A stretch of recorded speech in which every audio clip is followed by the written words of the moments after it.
Magandang araw po sa inyong lahat. Ang kwentong inyong mapapakinggan ay tungkol sa binatang si Miguel na naninirahan sa baryo na pinamumunuan ng malupit na si Don Bertuso. Nang bumuo si Miguel ng isang samahan laban kay Don Bertuso, ay nalaman yon ng mayamang lalaki. Dahil doon ay nagsimula na ang impyerno sa buhay ni Miguel. Nakulong siya nang dahil sa isang krimen na hindi naman niya ginawa. Sa kulungan ay nakilala ni Miguel si Tatang Emong na isang manunugis. Naging malapit ang dalawa sa isa't isa at maraming natutunan si Miguel kay Tatang Emong. Magagawa pa bang iligtas ni Miguel ang baryo nila mula kay Don Bertuso gayong nasa kulungan siya? Ano ang magiging papel ni Tatang Emong sa buhay ni Miguel? Ngunit bago po ang lahat, mga idol, huwag po nating kalimutang mag-subscribe, mag-like at i-hit ang notification bell sa aking YouTube channel na The Voice Addict at Apong Isak para sa mas marami pang makapigil hininga na kwentong aswang at katatakutan mula sa mundo ng kababalaghan. Umpisahan na po natin ang kwento. Pagmasdan niyong lahat ang lalaking nasa inyong harapan. Ganito ang mangyayari sa sino mang susubukan tumakas sa baryong ito. Tandaan niyo, ng bawat pagsuway sa aking mga utos ay may kapalit na kaparusahan. Ganon din ang kumakalaban sa akin. Nay, kawawa naman po si Mang Delphin. Tignan niyo, at napakaraming sugat ng likod niya dahil sa latigo ni Don Bertuso. Ano po kaya kung tulungan natin siya? Kung gusto mo nang mamatay ay gawin mo yan. Magpasalamat ka na lang. At isa ka sa mga napili ni Don Bertuso na maging tauhan niya. Kaya ligtas ka at kami ng tatay mo sa kanyang kalupitan. Isa ang binatang si Miguel at ang nanay niyang si Aling Patricia sa mga taong nasa harapan ni Don Bertuso. Sa paanan ni Don Bertuso ay naroon ang nakadapang si Mang Delphin. Nasa gitna sila ng malawak na taniman ng mga gulay na pagmamay-ari ni Don Bertuso. Sige na! Bumalik na kayo sa mga gawain nyo. Ang mga alipin ay magpatuloy sa pagtatrabaho, habang ang aking mga tauhan ay magbantay sa mga alipin. Kapag may nakita kayo nagpapahinga at tatamad-tamad, ay huwag kayong magdadalawang isip na parusahan sila. Magkakasabay na umalis ang mga taong nasa harapan ni Don Bertuso. Habang naglalakad palayo si Miguel, ay nakatulala siya. Hindi maalis sa isip niya ang kaawa-awang itsura ni Mang Delphin. Nanghihina yon at halos hindi na makagalaw. Puro sugat at dugo ang likod nito dahil sa malalakas na latay mula sa latigo ng malupit na si Don Bertuso. Nagtangka kasi yung tumakas pero nahuli ng mga tauhan ni Don Bertuso. Sinabihan ko na si Delphin na huwag niya nang ituloy ang balak niyang pagtakas. Pero ginawa niya pa rin. Tignan mo ang nangyari sa kanya. Kahit naman po ako gugustuhin ko pong makaalis sa impyernong lugar na to. Sino ba namang taong makakatiis sa kalupitan ni Don Bertuso? Kapag nagkamali ka, parurusahan ka. Kapag sumalungat ka sa gusto o sinabi niya, paparusahan ka rin. Wala tayong kalayaan sa lugar na to, Nay. Mas masahol pa tayo sa mga presong nasa kulungan. Lumalabas na si Don Bertuso na ang tumatayong Diyos sa baryong to. Manahimik ka nga, Miguel. Baka mamaya niyan may makarinig sa'yo. Nagkalat na mga tauhan ni Don Bertuso, kaya mag-iingat ka sa mga pananalita mo. Wala na tayong magagawa sa sitwasyon natin ngayon. Dahil simula nang mabili ni Don Bertuso ang lupa ng ating baryo, ay naging alipin at tauhan na niya tayong mga walang kakayahang umalis sa lugar na ito. Kaya kailangan nating sumunod kay Don Bertuso kung gusto mo pang humaba ang buhay natin. Malamang, kung hindi ako isa sa mga tauhan ni Don Bertuso, matagal na akong patay. Sigurado ko na isa ako sa lalaban sa kanya hanggang sa makalaya tayong lahat sa pamumuno niya. Tama na nga yan, Miguel. Matakot ka nga sa mga lumalabas sa bibig mo. Hay nako, uuwi na ako at kailangan nang uminom ng gamot ng tatay mo. Baka nakalimutan na naman niyang inumin ng gamot niya. Ikaw naman, magtrabaho ka. Magbantay ka sa mga alipin. Ipakita mo kay Don Bertuso na karapat dapat kang maging isa sa mga tauhan niya. O siya, sige na. Aalis na ako. Matapos yung sabihin ni Aling Patricia, ay nagmamadali na itong naglakad palayo kay Miguel. Hindi na iwasan ni Miguel ang malungkot nang maalala niya ang buhay nila bago dumating si Don Bertuso sa baryo nila. Normal ang buhay ng mga tao roon. Walang nagdidikta kung ano ang dapat nilang gawin. Pero nagbago ang lahat sa pagdating ng malupit na si Don Bertuso. Nawalan silang lahat ng kalayaan. Ang mahihina at mas mahihirap ay naging mga alipin. Habang ang malalakas ay ginawang tauhan ni Don Bertuso. Alam ni Miguel na marami ang nais na makipagpalit sa pwesto niya sa baryong yun. Bilang isa siya sa mga tauhan ni Don Bertuso, ligtas siya sa pagtatrabaho mula umaga hanggang gabi sa taniman ni Don Bertuso. Hindi rin siya gaya ng mga alipin na walang sariling bahay. Lahat ng alipin ay ikinukulong sa mga kulungan na gawa sa kawayan kapag oras na ng pagtulog upang hindi makatakas ang mga yon. Lahat ng pamilya ng mga tauhan ay ligtas din sa pagmamalupit ni Don Bertuso. Yun ang nagsisilbing kapalit sa pagiging sunod-sunuran nila sa malupit nilang amo. Sa araw na yon ay isa si Miguel sa nagbabantay sa mga alipin na nagtatrabaho sa taniman ng mga gulay. Nakita niya si Mang Delfin na kahit nangihina at sugatan na, ay pilit pa rin nagtatrabaho. Nais niya sana yung tulungan, pero alam niya na siya ang mapapahamak kapag ginawa niya yon. Pagsapit ng alauna ng hapon, ay sandaling nagpahinga ang mga alipin para kumain.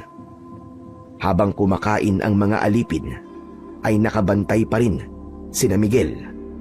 Habang nakatayo si Miguel sa ilalim ng isang puno, ay lumapit sa kanya ang matalik niyang kaibigan na si Lando. Isa ito sa mga alipin. Oh, kumusta ka na, Miguel? Sarap talaga ng buhay mo ah. Patayo-tayo ka na lang habang kami nakabilad sa araw na parang mga bayawak. Ikaw talaga, Lando. Hindi ko naman ginusto na maging tauhan ni Don Bertuso eh. Saka, wala rin naman tayong pinagkaiba. Pare-parehas lang tayo na sunod-sunuran kay Don Bertuso. Pare-parehas nga tayong mga sunod-sunuran. Pero mas masarap pa rin ang buhay niyong mga tauhan. Tatayo lang kayo, magbabantay. Kapag may nakita kayo nagkamali o tatamad-tamad, sasaktan nyo. Sila lang yun, no? Kahit kailan, ay hindi ako nanakit ng mga alipin. Alam mo, natutol ako sa karahasan. Kung may magagawa nga lang ako para matapos sa itong paghihirap natin ginawa ko na noon pa. Kung ako nga lang ang masusunod, ayoko nang maging tauhan ni Don Bertuso Ganun ba? Kung gusto mo, palit na lang tayo ng posisyon Ikaw na ang maging alipin at ako na magiging tauhan. Ano, gusto mo ba? Buti sana kung papayag si Don Bertuso. Hindi ba, siya mismo ang pumili kung sino ang mga magiging tauhan niya? Di, irekomenda mo ako sa kanya. Sabihin mo kay Don Bertuso na mas mapapakinabangan niya ako kapag ginawa niya akong isa sa mga tauhan niya. Sige na naman, Tolo. Malay mo naman, pumayag si Don Bertuso, di ba?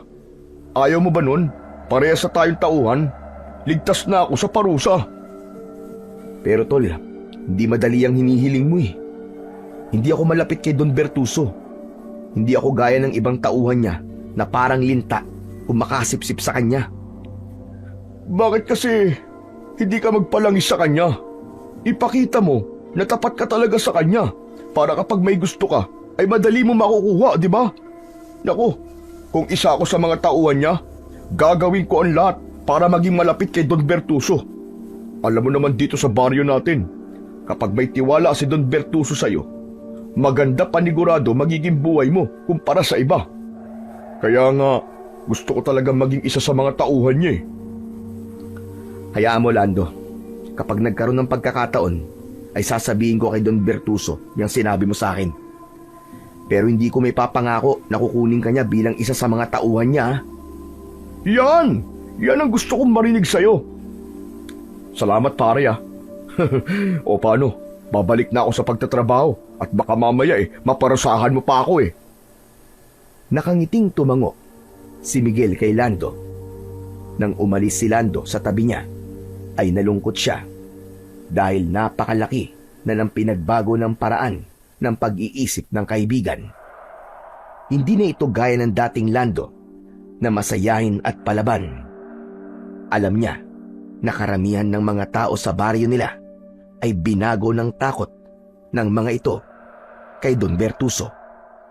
Aminado kasi silang lahat na sa sandaling suwayin nila si Don Bertuso at paalisin sila sa lugar na yon, ay wala na silang ibang mapupuntahan. Gabi na nang umuwi si Miguel sa maliit nilang kubo, nakita niya ang kanyang ama na nakaupo sa papag habang nakatingin sa kawalan. Ang nanay naman niya ay nasa isang sulok at may tinatahi na damit. Nagmano si Miguel sa mga magulang niya. Saka siya umupo sa tabi ng tatay niyang si Arnulfo. Sige na, kumain ka na dyan. Pritong galunggong ang ulam natin. Mamaya na po, Nay. Hindi pa naman po ako nagugutom. Nay, kumusta na po pala si tatay? Nagsalita na po ba siya? Hindi pa. Saka wag ka nang umasang magsasalita pa ang tatay mo. Hindi na yun mangyayari lalo na't hindi siya natitignan ng doktor. Kausapin ko po kaya si Don Bertuso at sabihin ko po na baka pwedeng dali natin sa ospital si tatay. Ano ka mo? Nagpapatawa ka ba, Miguel? Sa tingin mo ba ipapayag si Don Bertuso? Pero sige, sabihin na natin pumayag siya. Saan naman tayo kukuha ng pera na pambayad sa therapy ng tatay mo? Sige nga. Pero Nay, hahayaan na lang po ba natin na ganyan po si tatay? Sa ngayon ay wala tayong magagawa, kundi ang tiisin ang kalagayan ng tatay mo. Magtiis na lang tayo sa halamang gamot na sinabi ng albularyo. Malay mo, doon siya gumaling. Saka ang mahalaga ay buhay siya kahit hindi siya nagsasalita. Naaawang tinignan ni Miguel ang kanyang ama. Simula kasi nang mamatay ang lolo niya, na tatay ng tatay niya, ay hindi na ito nagsalita. Namatay ang lolo ni Miguel dahil ito ang namuno sa mga rebelde na nag-aklas kay Don Bertuso. Mismong sa harap ni Arnulfo, pinatay ni Don Bertuso ang lolo ni Miguel. Kaya naiintindihan ni Miguel kung bakit tila nawala sa sarili ang tatay niya at hindi na ito nagsalita. Kahit sinong anak ay labis na magigimbal kapag nasaksihan ito ang pagpatay sa tatay nito. Sa bawat araw na lumilipas ay saksi si Miguel sa paghihirap ng mga alipin. Bago pa tuluyang sumikat ang araw, ay isa siya sa nagbubukas ng mga kulungan ng mga alipin. Nakikita niya kung paanong nahihirapan ang mga yon na humiga sa malamig na lupa. Kahit wala pang laman ang tiyan, ay nagsisimula ng magtrabaho ang mga yon. Minsan, saksi rin siya sa pananakit na ginagawa ni Don Bertuso sa mga alipin na nagkakamali. May mga pagkakataon din na kahit wala namang nagawang mali ang isang alipin, ay sinasaktan pa rin ni Don Bertuso. Isang umaga, habang nagbabantay sa mga alipin sa taniman ng gulay, ay nakita ni Miguel na hinahampas ng yantok ng isang tauhan si Mang Delfin. Halos malugmok na ang kaawa-awang matanda. Hindi na nakatiis si Miguel. Nilapitan niya ang lalaking tauhan at pinigilan niya ito. Ayon sa tauhan, ay nahuli nitong nakaupo lang si Mang Delfin. Kaya nito yon sinaktan. Ano ka ba naman? Intindihin mo na lang si Mang Delfin. Alam mo naman na naparusahan siya ni Don Bertuso nung isang araw, di ba? Tignan mo nga oh. At sariwa pa ang mga sugat niya. Tapos dadagdagan mo pa. Siguro naman may tatay at lolo ka. Maawa ka naman sa kanya. Sige na, ako nang bahala dito. Umalis na ang lalaking tauhan. Inalalayan ni Miguel si Mang Delfin sa pagtayo at dinala niya ang matanda sa lilim ng isang malaking puno. Pinainom niya ito ng tubig. Matapos uminom ng tubig ni Mang Delfin, ay bumalik na ito sa pagtatrabaho. Pinigilan ito ni Miguel at aniya ay magpahinga na lang ito. Pero natatakot si Mang Delfin na may ibang tauhan na makakita rito at muli itong saktan. Nagulat si Miguel nang lumapit sa kanya si Aling Patricia. May dala itong mga damit na bagong laba. Labandera kasi ang nanay niya sa mansyon ni Don Bertuso. Miguel anak, anong ginagawa mo? Bakit po? Ay nako, huwag ka na nga magmaang-maangan. Nakita ko na tinulungan mo si Mang Delfin. Nay, naawa lang po ako sa kanya. Wala namang pumali sa ginawa ko Sa labas ng lugar na ito, tama ang ginawa mo. Pero sa mata ng lahat ng nandito, lalo na kay Don Bertuso, ay isang malaking pagkakamali yun, Miguel. Hindi ka ba talaga nag-iisip? Paano kung may magsumbong kay Don Bertuso? Anong gagawin mo? Sige nga. Tandaan mo, kapag nagalit sa iyo si Don Bertuso, hindi lang ikaw ang mapapahamak, kundi pati rin kami ng tatay mo. Gusto mo bang mula sa pagiging tauhan ay maging alipin ka? Gusto mo bang maranasan ang mga nararanasan ng mga alipin? Pasensya na po, Nay. Hindi ko po kasi kayang walang gawin kapag may nakikita po ako nahihirapan. Hindi ko po kayang magbulag-bulagan sa hindi tamang nangyayari sa lugar na to. At anong gagawin mo? Magiging rebelde ka? Nakalimutan mo na ba nangyari sa lolo mo? Gusto mo bang magaya sa kanya, ha? Alam mo, yung pagiging mabait mo ang ikakapahamak natin. Umayos ka, Miguel.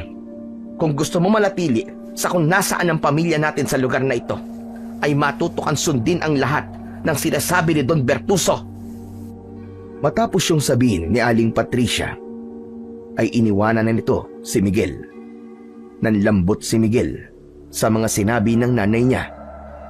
Tuluyan na rin kasing nilamon si Aling Patricia ng takot nito kay Don Bertuso. Kaya naiintindihan niya kung bakit ito nakakapagsalita ng ganun. Tumingala siya sa kalangitan at hiniling niya na sana ay dumating pa ang araw na makakalaya silang lahat mula sa malupit na si Don Bertuso. Nang sumunod na araw ay nabulabog ang lahat nang natagpuan ang walang buhay na katawan ni Mang Delfin sa bukana ng taniman ng mga gulay. Kalunos-lunos ang lagay ng bangkay ng matandang lalaki. Wakwak ang tiyan nito at wala ng lamang loob. Nagkaroon ng bulong-bulungan na aswang daw ang may gawa nun kay Mang Delfin. Dahil doon, mas tumindi ang takot ng lahat, lalo na't hindi na lang si Don Bertuso ang kinatatakutan nila, kundi maging ang aswang na pinaghihinalaang gumagala sa baryo nila. Isang gabi, naatasan si Miguel na magbantay sa mga biyag sa kulungan. Napansin niya na labis ang panghihina ng lahat, kaya nang nakita niya si Lando na nasa gilid ng kulungan, ay lumapit siya rito para mag-usisa. Lando, anong nangyayari sa inyo? Bakit parang hinang-hina kayo? Hindi mo ba alam? Napeste ang taniman ng mga gulay. Yung malapit sa paanan ng bundok. Nagalit si Don Bertuso. Kaya hindi niya kami pinakain ng buong araw. Kahit tubig nga hindi rin niya kami binigyan. Kung tutuusin, ay wala naman kaming kinalaman dun eh. Nadamay lang kami. Hayop talaga. Wala talagang awa si Don Bertuso. Pinagsisilbihan na nga natin siya nang wala tayong nakukuhan sahod, ay ganito pa ang ginagawa niya sa atin. Pare, hinang-hina na ako. Baka naman pwede mo kaming tulungan. Kahit tubig lang sana oh. Para kahit papano, ay may laman ang aming sikmura ngayong gabi. Sige, huwag kang mag-alala. Gagawa ko ng paraan. Ikukuha ko kayo ng tubig. Nagtungo si Miguel sa likod na bahagi ng mansyon ni Don Bertuso. Sigurado siya na sa oras na yon ay tulog na ang kanilang amo, kaya kampante siyang tulungan ang mga alipin. Kumuha siya ng isang timba at pinuno niya yon ng tubig mula sa poso. Wala siyang nakitang baso, kaya tabo na lamang ang inilagay niya sa timba. Binuksan ni Miguel ang kulungan na kinaroroonan ni Lando at ng iba pa. Nang iabot niya sa mga naroon ang isang timba ng tubig, ay nagunahan ang mga yon sa pag-inom. Teka, dahan-dahan lang. Huwag kayong mag-agawan. Marami pang tubig sa poso. Awang-awa si Miguel sa mga tao habang umiinom ang mga yon ng tubig. Binigyan din niya ng tubig ang mga taong nasa iba pang kulungan. Nang masiguro niya na nakainom na ang lahat, ay nakahinga siya ng maayos. Masaya ang puso niya na nakatulong siya sa mga kababaryo niya kahit sa maliit lang na paraan. Kinabukasan ng umaga, habang abala si Miguel sa pagbabantay sa mga alipin na nagtatrabaho sa taniman ng mga gulay, ay lumapit sa kanya ang isa sa mga tauhan ni Don Bertuso. Ayon dito, ay nais siyang makausap ng amo nila at pinapapunta siya nito sa mansyon. Walang ideya si Miguel kung bakit siya gustong makausap ni Don Bertuso, pero may kaba siyang naramdaman. Pagpasok niya sa sala ng mansyon, ay bumungad sa kanya ang karangyaan ng bahay ni Don Bertuso. Makintab ang marmol sa sahig at may malaking chandelier na nakasabit sa gitna. Nakaupo si Don Bertuso sa sofa habang may hawak na tabako. Magandang umaga po, Don Bertuso. Ipinatawag niyo raw po ako. Lumapit ka rito, Miguel.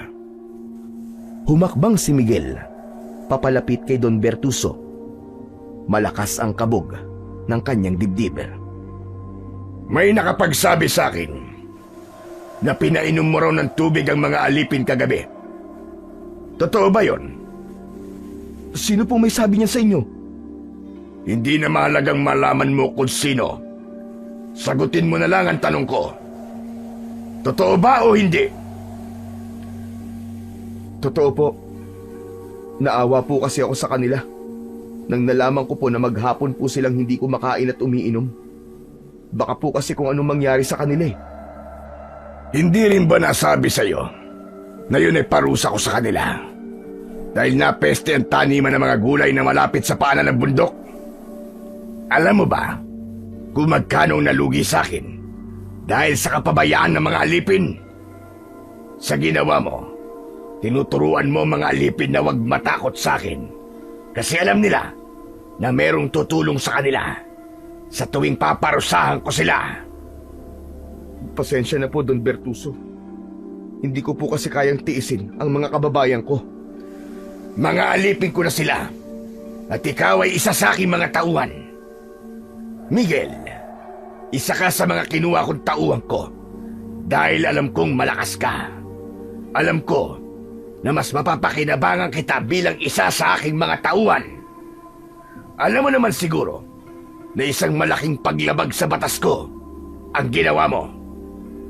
Handa po akong tanggapin ang kahit na anong kaparusahan na ipapataw niyo po sa akin, Don Bertuso. Mabuti naman at alam mo mangyayari sa'yo. Pero dahil isa ka sa aking mga tauhan, ay bibigyan kita ng pagpipilian. Anong mas gusto mo? Tanggalin kita bilang isa sa aking mga tauhan at magiging alipin ka o 20 hampas ng latigo sa likod mo. Sandaling nag-isip si Miguel. Alam niyang hindi niya maaaring piliin na maging alipin siya dahil hindi lang siya ang mahihirapan, kundi maging ang mga magulang niya. Naghihintay ako ng sagot mo, Miguel. Bilisan mo, dahil kapag nainip ako, ay ako na ang pipili para sa'yo. 20 hampas na lang po ng latigo. Yun po pinipili kong kaparusahan. Tumango-tango si Don Bertuso. Tinawag nito ang isa sa mga kasambahay at inutusan nito yon na kunin ang latigo sa kwarto nito. Sunod na tinawag ni Don Bertuso ang 2 nitong tauhan at dinala ng mga yon si Miguel sa labas ng mansyon. Maya-maya pa ay sumunod na rin doon si Don Bertuso. Pinaluhod siya nito sa lupa. Ipinahinto muna ni Don Bertuso ang mga alipin sa pagtatrabaho upang panoorin ng mga yon ang parusang gagawin kay Miguel. Nakaharap si Miguel sa mga tao habang nasa likod niya si Don Bertuso. Nagulat si Miguel nang makita ang nanay niya na isa sa mga taong nasa harapan niya. Naluwa siya dahil alam niya na masasaktan ang nanay niya sa gagawin ni Don Bertuso sa kanya. Ngayon, masasaksiyan niyo kung ano ang mangyayari sa mga taong sumusuway sa aking mga batas. Gusto ko ring ipakita sa inyo na hindi lang mga alipin ang pinaparusahan ko. Kahit mga tauhan ko ay makatatanggap din ng parusa sa sandaling gumawa sila ng labag sa aking kagustuhan at batas. 3 magkakasunod na hampas ng latigo ang unang natanggap ni Miguel. Mariin siyang napapikit. Naramdaman niya ang hapdi ng tila napunit ang balat niya sa likod. Tumiim ang bagang niya nang naging sunod-sunod na ang paghampas ni Don Bertuso sa likod niya. Tiniis niya ang sakit at pinilit niyang maging matatag. Habang patuloy si Don Bertuso sa pagpaparusa kay Miguel, ay nakatingin si Aling Patricia sa kanya. Halatang pinipigilan ni Aling Patricia ang pagpatak ng luha nito. Nang natapos na si Don Bertuso sa paghampas ng latigo, ay tuluyan nang napalugmok si Miguel sa lupa. Napahalik siya sa lupa habang nanginginig ang buo niyang katawan. Halos wala na siyang maramdaman sa kanyang likod. Tinapakan pa ni Don Bertuso ang likod ni Miguel, kaya impit siyang napasigaw dahil sa labis na sakit. Magsilbing aral sana sa inyo ang nasaksiyan nyo ngayong umaga. Alipin man o tauhan ko ay walang ligtas sa aking kaparusahan. Kung ayaw nyong nangyari kay Miguel, ay matuto kayong sumunod sa akin. Tandaan nyo na nandito kayo para pagsilbihan ako kapalit ng pananatili nyo sa aking lupain. Sige na, bumalik na kayo sa inyong mga gawain. Sabay-sabay na umalis ang mga taong nasa harapan ni Miguel. Bumalik na si Don Bertuso sa mansyon nito. Naiwan doon si Patricia na nangingilid ang luha habang naaawang nakatingin kay Miguel. Lalapit sana si Patricia pero mabilis na itinaas ni Miguel ang isa niyang kamay. Wag po kayong lumapit. Huwag niyo po akong tulungan dahil baka madamay po kayo, Nay. Ayos lang po ako. Huwag po kayong mag-alala sa akin. Umiim ang bagang ni Aling Patricia at wala na yung nagawa kundi ang umalis. Nang maiwang mag-isa si Miguel, ay sa kanya pinilit na tumayo. Alam niyang kahit sugatan siya, ay kailangan pa rin niyang magtrabaho.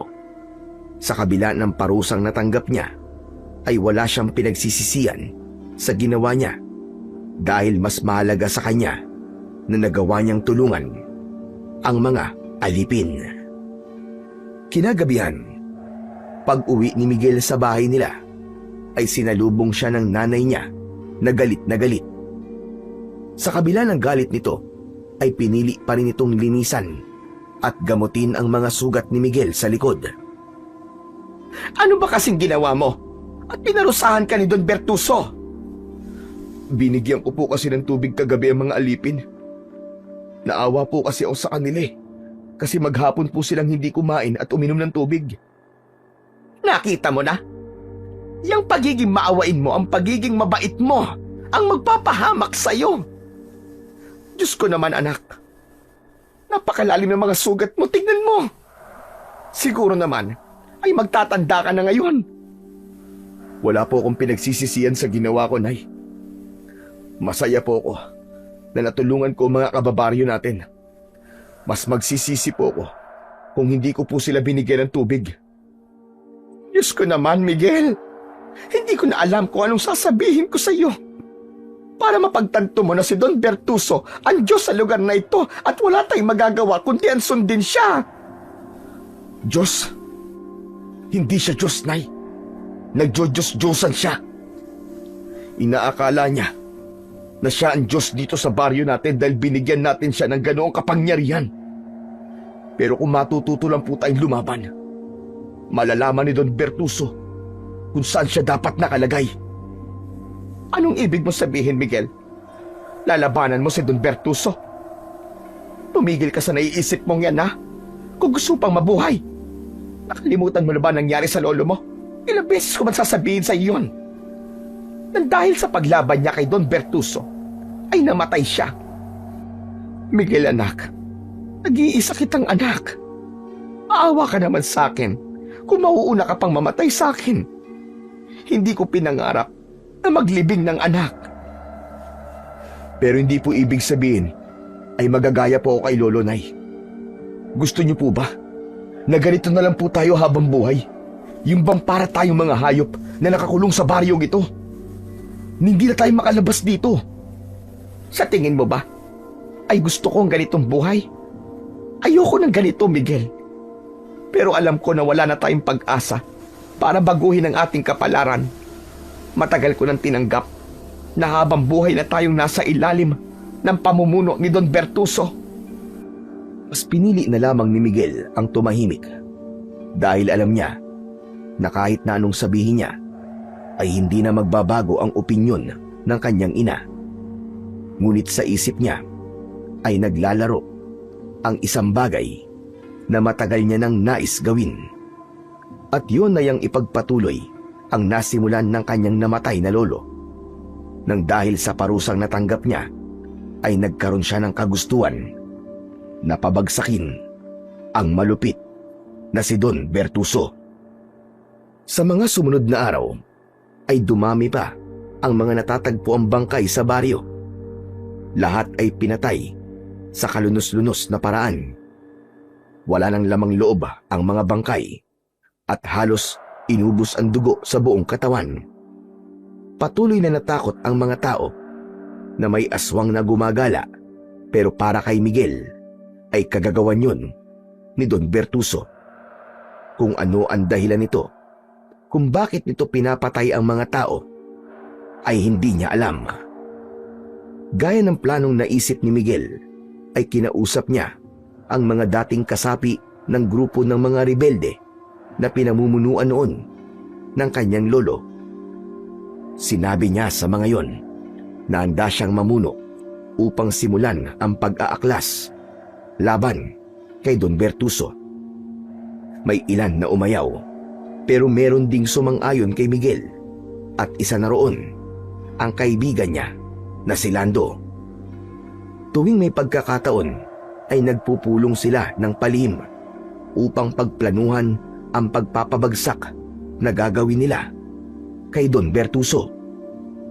Isang tanghali, habang kumakain ng pananghalian, ay nagtipon-tipon sina Miguel kasama ang ilan sa mga kasapi ng mga rebelde laban kay Don Bertuso. Hindi na natin kailangan patagalin ang ating paghihirap. Oras na para kumilos tayo, para makalaya na tayo sa kalupitan ni Don Bertuso. May naisip ka na ba magandang plano, Miguel? Meron. Mamayang gabi ay susunugin natin ang mansyon ni Don Bertuso. Gagawin natin yon habang natutulog siya. Kailangan natin masiguro na hindi siya makakalabas sa bahay niya at kasama siyang matutusta doon. Wala nang ibang paraan para matapos ang pang-aalipin niya sa atin, kundi ang kamatayan niya. Pero baka makulong tayo kapag ginawa natin yan. Madali lang palabasin na aksidente ang sunog. Tandaan nyo, kamatayan lang ni Don Bertuso ang tanging makapagpapalaya sa ating lahat. Ipinaalam ni Miguel ang iba pang detalye at kanyang plano. Natuwa siya dahil lahat ay sumang-ayon sa gusto niyang mangyari. Matapos ang pagpupulong, ay umasa si Miguel na bukas ng umaga ay malaya na silang lahat sa malupit na pamumuno ni Don Bertuso.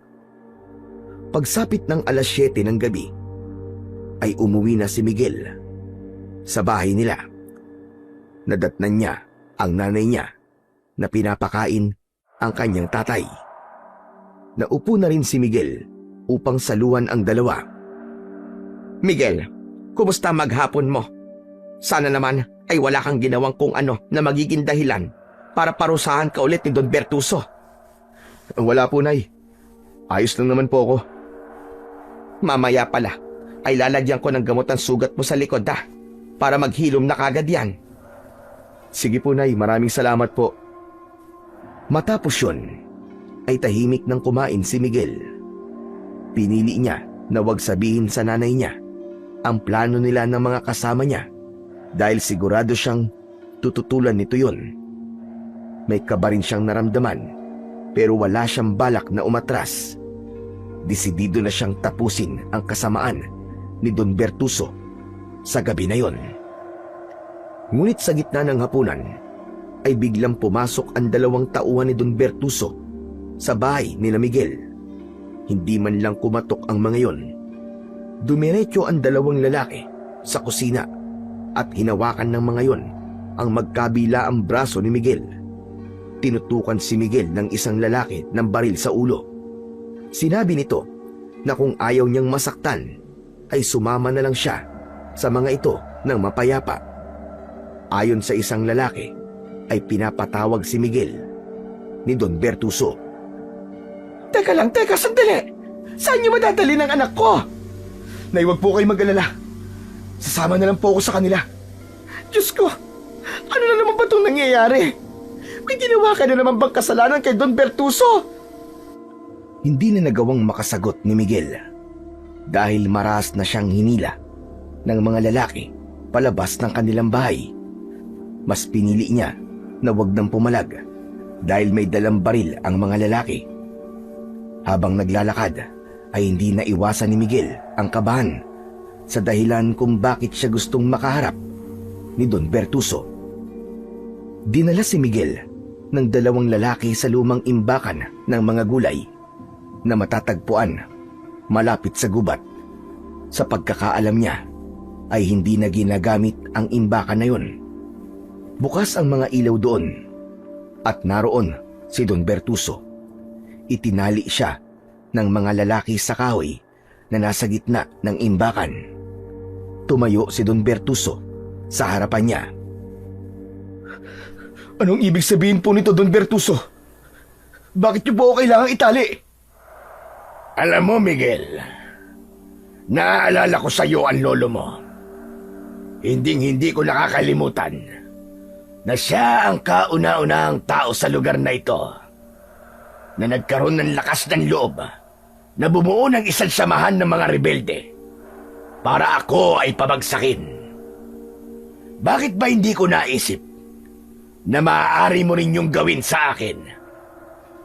Ano po pinagsasasabi niyo? Ang akala mo ba ay hindi ko malalaman na muli mong binuo ang mga rebeldeng gusto kong pabagsakin? Talagang ang lakas ng loob mo para gawin yan. Hindi ko po alam ang sinasabi niyo. Wala po akong alam dyan. Hindi totoo yan. Kung sino man po nagsabi niya sa inyo, ay gusto lang niya ako mapahamak. Maniwala ka sa akin, Don Bertuso. Wala akong balak na pabagsakin ka. Hindi rin ako bumuo ng saman para kalabanin ka. Sinungaling!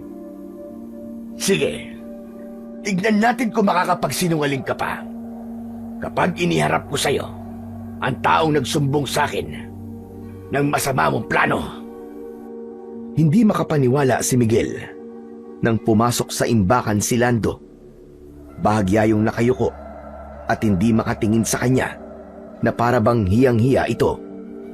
Tumabi si Lando kay Don Bertuso. Lando? Lando, nung ginagawa mo rito? Para sa kaalaman mo, si Lando na matalik mong kaibigan ang nagsumbong sa akin. Lando, sabihin mo nga kung ano ang pinaplano niyong gawin ngayong gabi. Plano po nila, Miguel, na sunugin ang inyong mansyon habang natutulog kayo. Gusto po niyang mamatay kayo sa sunog na yon at palabasin na aksidente ang lahat para hindi kami makulong. Walang iya ka, Lando! Walang iya ka! Traidor ka! Akala ko ba'y kakampi ka namin? Itinuring pa naman kitang kaibigan tapos ganito lang pala ang gagawin mo sa akin! Traidor ka! Napakawalang iya mo! Traidor! Pasensya ka na, Miguel. Sa totoo lang, ayoko naman talaga sumama sa grupo niyo eh. Pero siyempre, kaibigan kita. Kaya nahiya akong tumanggi nung inaya mo ko. Pasensya ka na talaga, Tol. Huwag mo akong tawagin, Tol! Hayop ka! Hindi mo alam ang ibig sabihin ng salitang yan! Traidor! Tumahimik na kayong dalawa. Naririndi na ako sa kadramahan ninyo.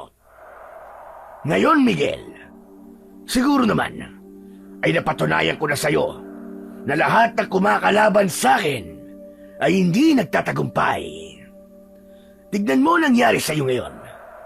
Tandaan mo, hindi pa isinisilang sa mundong ito ang taong magpapabagsak kay Don Bertuso. At hindi na siya isisilang kailanman dahil habang buhay akong mag-ahari sa baryong ito. Hindi ka Diyos para sabihin yan. Isinusumpa ko. Mapapabagsak kita, Bertuso. Ako ang tatapos sa buhay mo!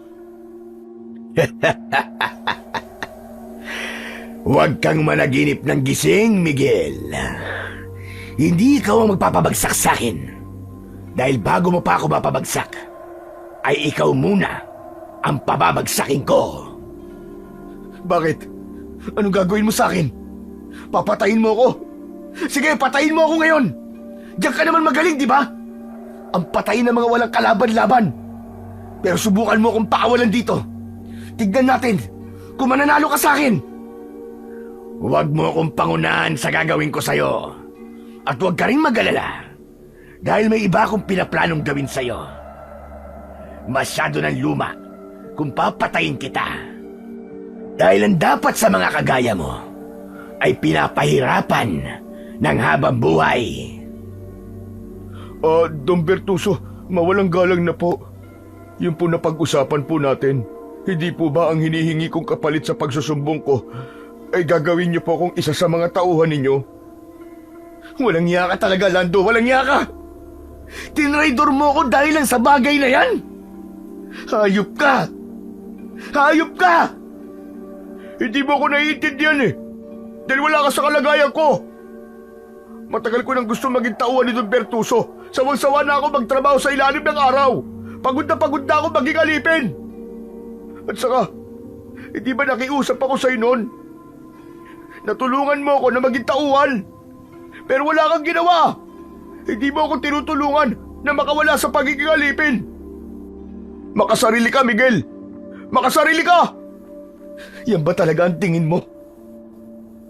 Makasarili ako at hindi kita tinutulungan na makawala sa pagiging alipin. Ang pagbuo ko ng samahan laban kay Don Bertuso, hindi ba't isa yung paraan para hindi ka na maging alipin? Hindi lang ikaw, kundi ang lahat ng tao dito sa baryo natin. Hindi lang tayo makakawala sa pagiging alipin, kundi makakalaya na rin tayo sa kalupitan ni Don Bertuso.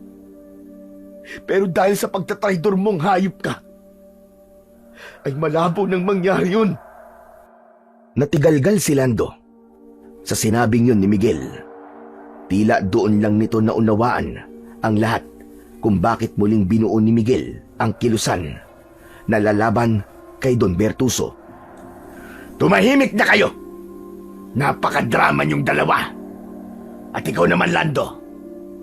Maraming salamat sa iyong katapatan sa akin. Ang mga kagaya mo ay dapat na binibigyan ng gantimpala. Isang nakakalokong ngisi ang pinakawalan ni Don Bertuso. Mula sa gilid ng pantalon nito ay hinugot nito ang isang baril.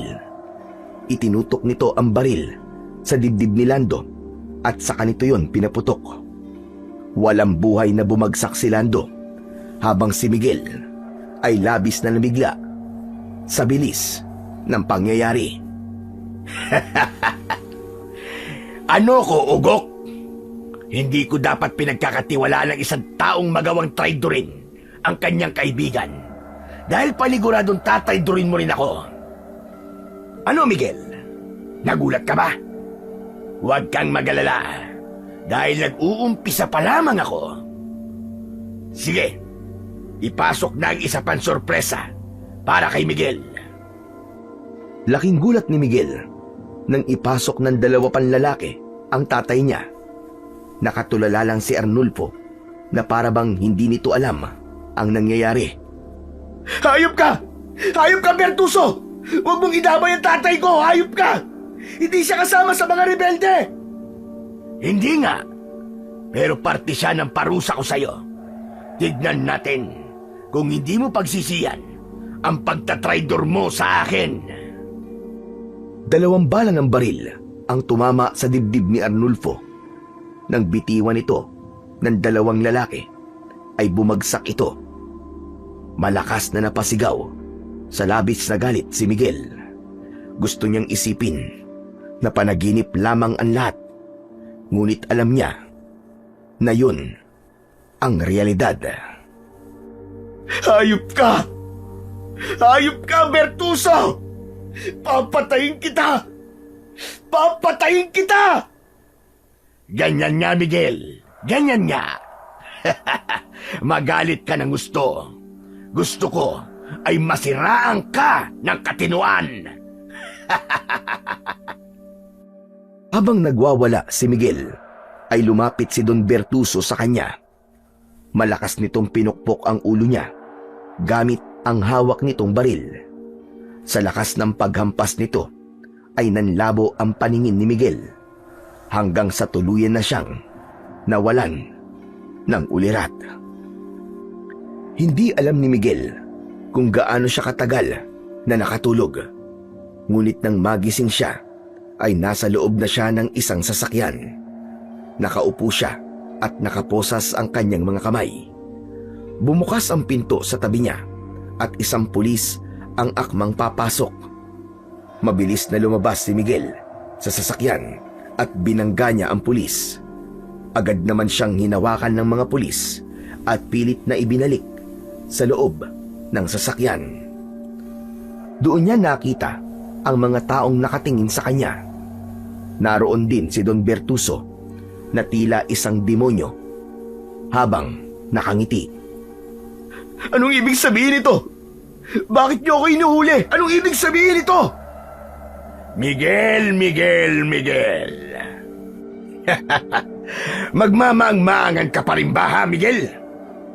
Ipapaalala ko lang sa'yo na pinatay mo ang tatay at kaibigan mo. Kung ano man ang dahilan mo, ay sa korte ka na magpaliwanag. Walang iya ka! Hindi ako pumatay sa kanila! Ikaw! Ikaw ang pumatay sa tatay ko at kay Lando! Wala akong dahilan para gawin yun sa kanila! Papatayin kita! Papatayin kita, Don Bertuso! Oh, tignan nyo, nakita nyo na! Pati ako'y pinagbabantaan niya. Ilayo nyo na ang kriminal na yan sa lugar na ito! Sige na! Magsasalita pa sana si Miguel nang biglang lumapit si Aling Patricia at pilit nitong inalis ang pagkakahawak ng mga pulis kay Miguel. Bitiwan niyo ang anak ko! Hindi siya kriminal! Bitiwan niyo siya! Kung ayaw mong pati ikaw ay huliin ng mga pulis, ay huwag ka lang makialam, Patricia. Alam kong mahirap para sa'yo na tanggapin na sarili mong anak ang pumatay sa iyong asawa. Pero wala tayong magagawa. Kailangan makulong ni Miguel. Yun ang batas. Ang ganyang karumal-dumal na krimen ay hindi ko pinapayagan sa aking lugar. Kung meron man dapat makulong dito ay ikaw yun, Bertuso. Hayop ka, demonyo ka. Sisiguraduhin ko na pagsisisihan mo lahat ng kawalangyaan mo. Magsisisi ka dahil hinayaan mo pa ako mabuhay. Babalikan kita. Babalikan kita! Parang awa nyo na. Huwag niyong hulihin ang anak ko. Inosente siya. Nagmamakaawa ako sa inyo. Nay, hayaan nyo na lang sila na hulihin ako. Huwag po kayong mag-alala. Dahil babalikan ko po kayo. Ipangako niyo po sa akin na magpapakatatag po kayo. Umiiyak na umiling si Aling Patricia. Baka sa mukha nito ang pagtutol sa sinabing yun ni Miguel. Hinayaan na lamang ni Miguel na hulihin siya ng mga pulis. Hindi na siya nanlaban dahil napagtanto niyang mas lalo lamang hindi magiging maganda ang sitwasyon kapag nagpumiglas pa siya. Nang umandar na ang sasakyan ng mga pulis, ay tinignan ni Miguel ang lugar nila. Nangako siya sa kanyang sarili na hindi yun ang huling beses na makikita niya ang baryo nila. Isinumpa niya na magbabalik siya roon at sisiguraduhin na niya ang pagbagsak ni Don Bertuso. Labag man sa kalooban, ay tinanggap na lamang ni Miguel ang kanyang mapait na kapalaran. Sandali lang na nagkaroon ng imbestigasyon at agad na siyang nahatulan ng pagkakakulong sa kasalanang hindi niya ginawa. Napakasakit para sa kanya na iniisip ng mga tao sa lugar nila na siya ang kumitil sa buhay ng sarili niyang tatay at kaibigan. Ngunit naniniwala siya na darating ang panahon na malilinis din niya ang kanyang pangalan. Dinala si Miguel sa isang malayong kulungan. Unang araw pa lang niya sa kulungan ay may hindi na kagad magandang nangyari. Nagkamali kasi siya ng higaan na napili dahil pwesto na pala yun ng kinatatakutang preso na si Bogart. Pinugbog siya ng mga tagasunod ni Bogart at wala siyang nagawa dahil mag-isa lang siya. Isang tanghali, habang kumakain si Miguel, ay isang matandang lalaki ang umupo sa harapan niya. Hindi niya yon pinansin, pero nakita niya na nakatitig ang matandang lalaki sa kanya. "Tatang, bakit po kayo nakatingin sa akin ng ganyan? May problema po ba?" Ako, wala akong problema. Pero ikaw, mukhang malaki ang naging problema mo. Nakita ko na binugbog ka ng mga alipores ni Bogart dahil humiga ka sa higaan ni Bogart. Hindi ko naman po alam na may nakapwesto na pala sa higaan na yun eh. Wala po palang pinagkaiba ang kulungan na to sa lugar na pinanggalingan ko. Kahit dito, ay may nag-ahari-arian din. Ganito talaga rito. Kapag ipinakita mong mahina ka, wala, kakayang-kayanin ka nila. Kaya kung ako sa'yo, dumikit ka palagi sa akin. Iginagalang ako rito dahil isa ako sa pinakamatagal na preso rito. Pero sa totoo lang, hindi ako dapat nandito eh. Alam mo bang, nakulong ako dahil pumatay ako ng isang pamilya ng mga aswang. Hindi naniwala ang mga pulis na aswang ang pamilyang yon. Kaya yun, kalaboso ako. Kung alam lang nila, ang pamilyang yon ang salarin sa napakaraming patayan na nangyayari sa aming lugar, ay hindi mangyayari ito. Kahit naman po ako hindi maniniwala sa aswang na sinasabi niyo. Naiintindihan kita. Sadyang marami pa rin ang hindi naniniwala sa mga kampon ng kadiliman na tulad ng aswang. Pero ako na ang nagsasabi sa'yo. Totoo sila, bata. Oo nga pala. Ang dami ko nang nasabi, pero hindi ko pa alam ang pangalan mo. Ako nga pala si Emong. Pero Tatang Emong ang tawag sa akin dito. Kaya pwede mo rin akong tawagin sa pangalang yon. Eh ikaw, ano bang pangalan mo? Miguel. Ako po si Miguel. Ano pala ang dahilan kung bakit ka narito, Miguel? Napagbintangan po ako na pumatay sa tatay ko at sa kaibigan ko. Pero ang totoo, yung taong naghahari-harian sa lugar namin ang may kagagawa nun. Yung demonyong si Bertuso. Nalaman po kasi ni Bertuso na bumuo ako ng samahan laban sa kanya. Nagawa po niyang paikutin ang katotohanan sa palad niya. Dahil may pera siya. Iba talaga ang nagagawa ng pera. Kahit ang katotohanan ay magiging isang kasinungalingan. Pero huwag ka mag-alala. Kung wala ka talagang kasalanan, ay makakaalis ka rito. Pero sa ngayon, magtiis ka muna at huwag kang magiging pasaway. Sa totoo lang, unang kita ko pa lang sa'yo ay may kakaiba na akong naramdaman. Kung ano ang ibig sabihin ng pakiramdam na yon, ay malalaman ko rin sa paglipas ng mga araw. Simula noon ay naging magkaibigan na sina Miguel at si Tatang Emong. Kahit paano ay masaya si Miguel dahil meron siyang nakakausap tungkol sa iba't ibang mga bagay. Ngunit sa tuwing sasapit ang gabi, lalo na kapag patulog na siya, ay bumabalik sa alaala niya ang gabi kung saan pinatay ni Don Bertuso ang tatay niya at ang kaibigan niya. Inaalala rin niya ang kanyang ina na mag-isa na sa kanilang bahay. Ganun pa man, sa kabila ng hindi magagandang nangyari sa buhay ni Miguel, ay pinili pa rin niyang magpatuloy sa buhay. Palagi niyang iniisip na hindi siya maaaring sumuko hanggat hindi siya nakakapaghiganti kay Don Bertuso. Sa paglipas ng mga araw, ay mas lalong nakilala ni Miguel si Tatang Emong. Nakita niya kung paano ito igalang ng ibang mga preso. Bukod doon, ay may talento rin ang matandang lalaki sa pagtatato. Isang umaga, habang nagpapaaraw ang mga preso sa labas ng kulungan, ay lumapit si Tatang Emong kay Miguel.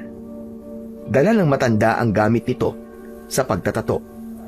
Ayon kay Tatang Emong, ay isang mambabatok ang lolo nito o yung nagtatato gamit ang tradisyonal na pamamaraan. Kaya natuto ito ng ganun. Miguel, gusto mo ba na lagyan kita ng tato? Talaga po? Sige po. Sa totoo lang matagal ko na pong gusto magpatato Kaya lang, wala naman po akong naiisip na magandang disenyo. Kung gusto mo, ako na lang ang mag-iisip ng ilalagay kong tato sa iyo. Saan mo ba gustong magkaroon ng tato? Dito na lang po, sa kaliwang dibdib ko. Basta wag pong bastos ang ilalagay nyo, ha? Huwag kang mag-alala. Akong bahala sa'yo. Sigurado ko na magugustuhan mo ang tato na ilalagay ko sa'yo. Sinimulan na ni Tatang Emong ang paglalagay ng tato sa kaliwang dibdib ni Miguel. Habang abala ang matandang lalaki, ay naisipan niya na kausapin ito. Tatang Emong, totoo po ba yung sinabi niyo sa akin dati na pumatay kayo ng isang pamilya ng mga aswang? Totoo yun. At wala akong pinagsisisihan na ginawa ko yun. Kasi maraming tao na ang pinatay ng pamilyang yun. Kaya dapat lang yun sa kanila. Hindi po ba may tawag po sa mga pumapas lang sa mga aswang? Manunugis. Manunugis ang tawag sa mga kagaya ko. Tignan mo itong suot kong kwintas.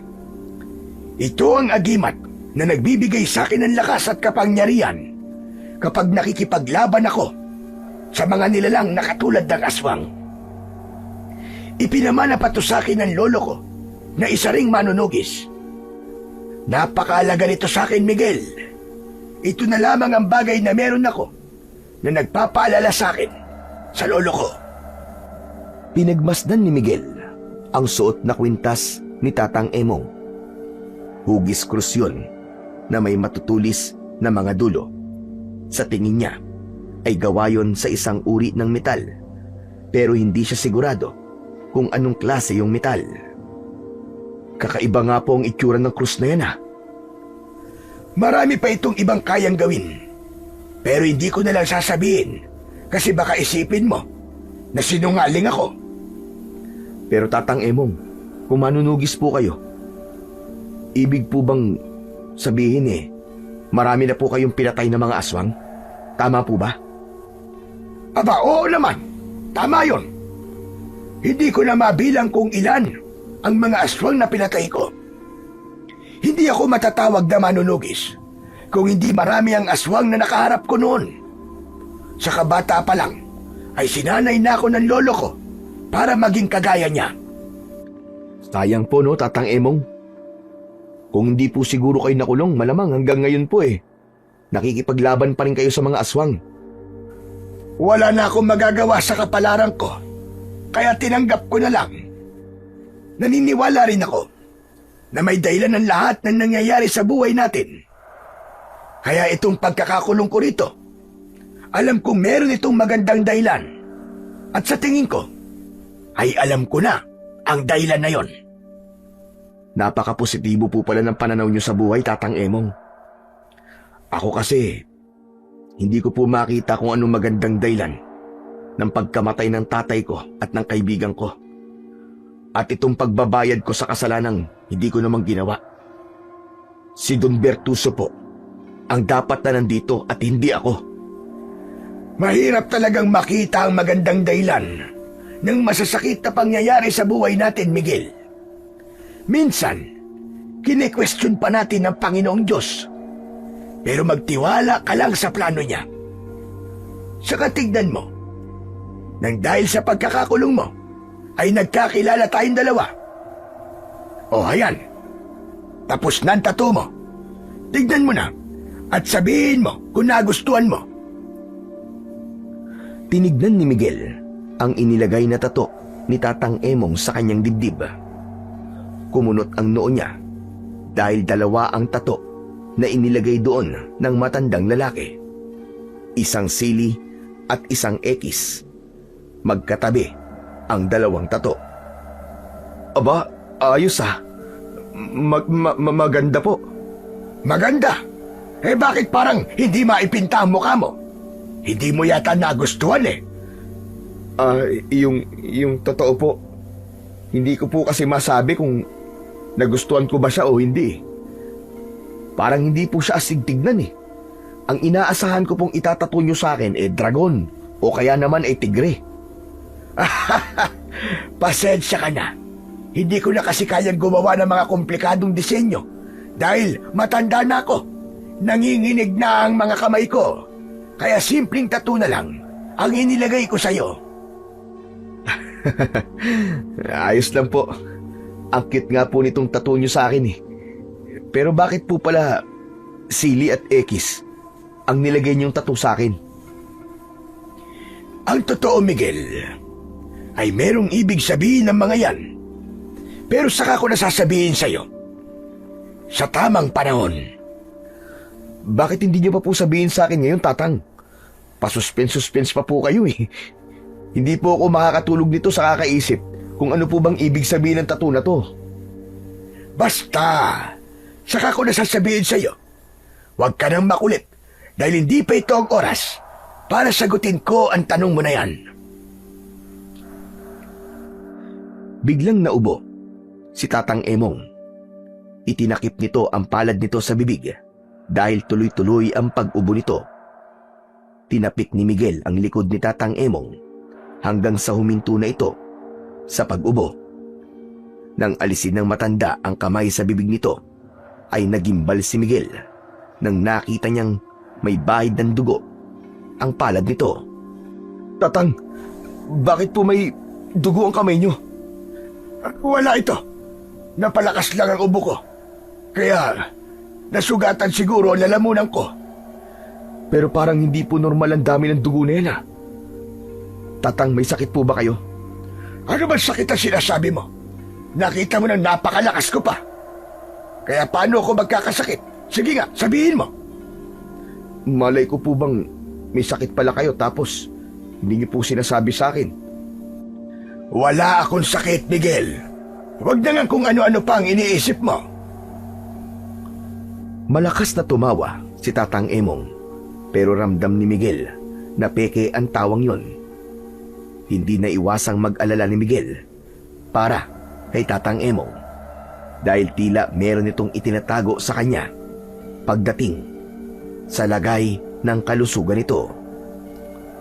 Simula noon ay naging mapagmatsyag na si Miguel kay Tatang Emong dahil malakas talaga ang pakiramdam niya na meron itong iniindang sakit. Ngunit nagdalawang isip siya tungkol sa bagay na yon dahil palaging masigla si Tatang Emong. Isang gabi, bago sila matulog, ay ikinuwento ni Miguel kay Tatang Emong ang lahat ng nangyari sa baryo nila. Kahit si Tatang Emong ay nagalit din kay Don Bertuso. May mga tao talagang ginagamit ang kapangyarihan at estado nila sa buhay para manamantala. Ang mga ganyang uri ng tao ay masaya dito sa lupa, pero pagdating nila sa kabilang buhay, ay doon na sila sisingilin sa lahat ng kanilang mga pagkakasala. Pero hindi ko po gustong habang buhay na masaya si Bertuso dito sa lupa. Gusto kong maramdaman niya ang tindi ng pag-iiganti ko. Gusto kong makitang nahihirapan siya. Naiintindihan ko kung bakit ganyang katindi ang galit mo. Kahit ako ay nagalit sa Bertuso na yon dahil sa mga ikinuwento mo. Kaya nga po gusto kong makaalis sa lugar na to. Kailangan po ako ng baryo namin. Kailangan po ako ng nanay ko. Saka hindi lang po si Bertuso ang kinakatakutan sa lugar namin. May hinala po kasi ang mga tao sa baryo namin na meron dong gumagalang aswang. May ilan na nga po kasi kaming natagpo ang bangkay. Wakwak po ang tiyan nila at wala na pong lamang loob. Bukod pa ron, halos wala na rin po silang dugo kasi sobrang putla na po ng balat nila. Imposible naman pong mabangis na hayop lang po may gawa nun kasi walang ganong klaseng hayop sa baryo namin. Mukhang aswang nga ang salarin sa patayan na yon. Kung magbabalik ka pala sa inyo, ay dapat may kaalaman ka rin sa pakikipaglaban sa aswang. Yung po ang paniniwala ng ibang tao sa amin. Pero ako, 50-50 po ako. Saka po ako maniniwalang aswang ang may kagagawan nun kapag nakita ko ng harapan yung aswang. Alam mo, Miguel, may mga nilalang, bagay at pangyayari sa mundo na hindi mo na kailangan makita bago ka maniwala. Paano kung totoo nga may aswang sa baryo ninyo? Paano kung pagbalik mo ron, kailangan mo siyang labanan? Paano mo yun magagawa kung wala ka namang kaalaman sa pakikipaglaban sa ganung uri ng mga halimaw? Sige nga. Tama po kayo. Ang iniisip ko po kasi dati ay si Bertuso ang pumapatay sa mga tao sa baryo namin. Pero napagtanto ko po na wala siyang dahilan para gawin yon. Lalo na't hindi po siya mabubuhay kung mawawala ang mga tauhan at alipin niya. Baka nga po aswang talaga ang totoong salarin sa pagpatay sa aming baryo. Kaya nga maganda kung magkakaroon ka ng kaalaman sa pakikipaglaban sa mga aswang. Pero paano naman po ako magkakaroon ng ganong kakayahan? Natawa naman ako sa sinabi mo. Nakalimutan mo na yata na isa akong manunugis. Sino pa ba ang pwedeng magturo sa'yo? Kundi ako lang.